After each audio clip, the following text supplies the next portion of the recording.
আসসালামু আলাইকুম এভরিওয়ান, কেমন আছেন সবাই? আশা করছি অনেক ভালো। ফ্রি কিক বিডির আরও একটি নতুন ভিডিওতে আপনাদের সবাইকে স্বাগত। আপনারা নিশ্চয়ই জানেন, অনূর্ধ্ব 23 এশিয়ান কাপের বাছাই পর্বে অংশ নিতে ভিয়েতনামে রয়েছে বাংলাদেশ দল। নিজেদের প্রথম ম্যাচে স্বাগতিক ভিয়েতনামের কাছে 2-0 গোলে হেরেছে বাংলাদেশ। সেই হারে রেশ কাটার আগেই দ্বিতীয় ম্যাচে প্রতিপক্ষ ইয়েমেন। আজকের ভিডিওতে আমরা বাংলাদেশ বনাম ইয়েমেন ম্যাচটি নিয়ে বিস্তারিত আলোচনা করব। বরাবরের মধ্যে শুরুতে ম্যাচ টাইমিং এবং লাইভ টেলিকাস্ট সম্পর্কে জানিয়ে দেই। আগামীকাল অর্থাৎ 6 সেপ্টেম্বর ইয়েমেনের মুখোমুখি হবে বাংলাদেশ সময় বিকাল 3টায় শুরু হবে ম্যাচ। ভিয়েতনাম ফুটবল ফেডারেশনের ফেসবুক পেজে সরাসরি ম্যাচটি সম্প্রচার করা হবে।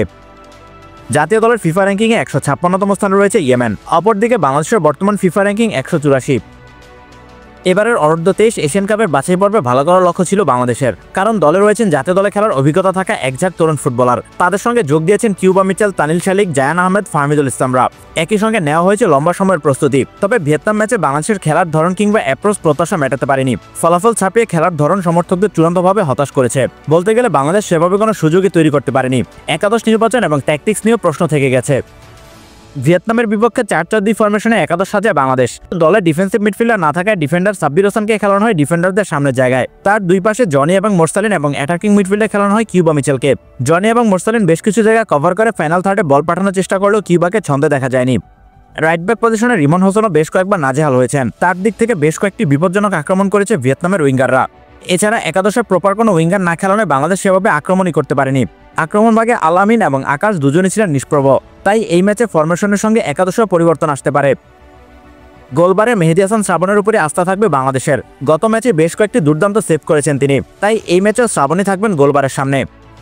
সেন্টার ব্যাক পজিশনে গত ম্যাচে শাকিল আহাদ তব্বু এবং জাহিদ হাসান শান্ত বেশ ভালো পারফর্ম করেছেন, তাই এই ম্যাচেও তাদের উপরে আস্থা থাকবে বাংলাদেশের। গত ম্যাচে লেফট ব্যাক পজিশনে জায়ান আহমেদ সবার নজর কেড়েছেন।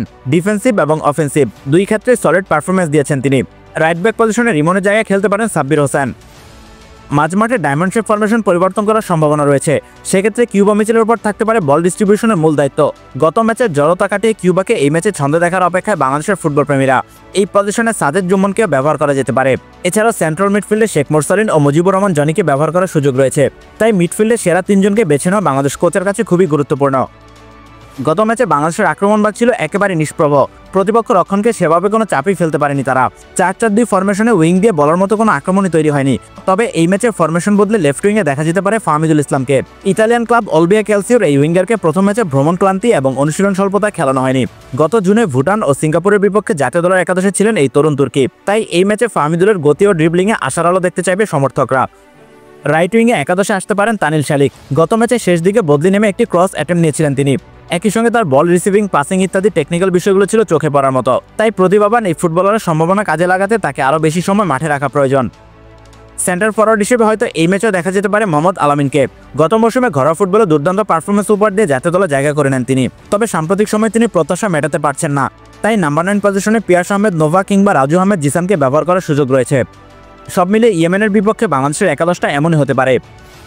এদিকে বাংলাদেশের প্রতিপক্ষ ইয়েমেন প্রথম ম্যাচে সিঙ্গাপুরকে হারিয়েছে 2-1 গোলে। পুরো ম্যাচে তারা বেশ আধিপত্য বিস্তার করে খেলেছে। দলটির ফুটবলাররা শারীরিকভাবে বেশ শক্তিশালী।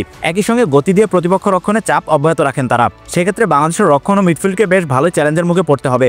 একই সঙ্গে উচ্চতার কারণে সেট পিসে থাকতে হবে বাড়তি সতর্ক।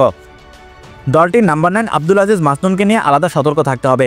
গত ম্যাচে পেনাল্টি থেকে একটি গোল করেছেন তিনি। এর আগে সৌদি আরবের ক্লাব আল ওরবার বয়সভিত্তিক দলের পাশাপাশি সৌদি লিগে খেলেছেন 3টি ম্যাচ।